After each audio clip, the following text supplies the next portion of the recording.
Ore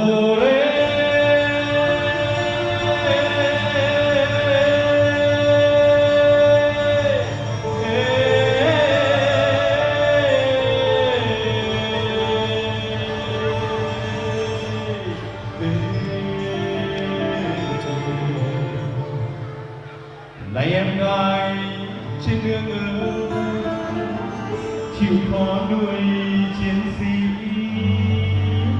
người diệt thù vì dân chưa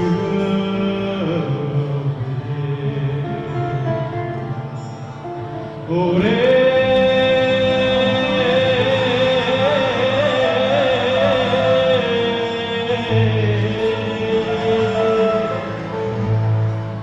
Rồi mai đây khi đất nước vắng bóng thù,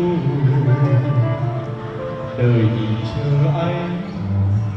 anh lại về bên em,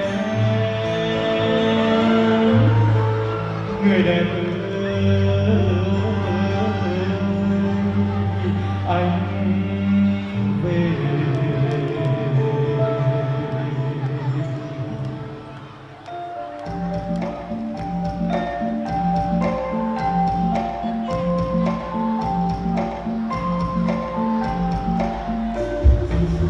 Này cô gái, này cô gái nào mình anh hát, mình anh lắm thời múa một mình sao nó không đẹp, không đẹp, không đẹp, không đẹp. Em hỡi em ra đây cùng chiều hát nằm lời kèn anh gần vang trong kìa đôi tay mềm thân uốn cong nhưng mà không nhịp nhàng. Ô nhịp nhàng, nhịp nhàng, nhịp nhàng.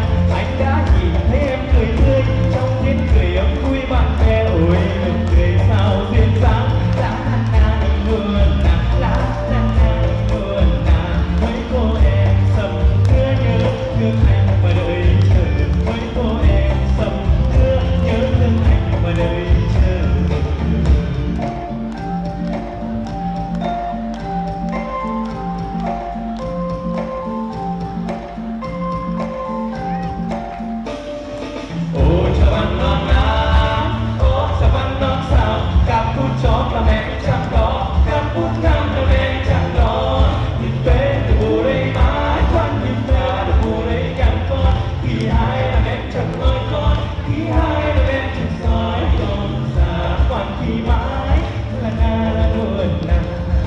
đã luôn chập cu nó là men sầm nưa, sao sầm nưa của ngã ơi, sao sầm nưa của ngã ơi, sầm nưa của ngã ơi, sao sầm nưa của ngã ơi.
Đợi chờ nhớ thương anh và đợi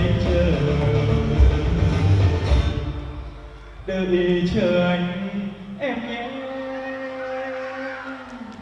người đẹp ơi, người đẹp ơi, anh về.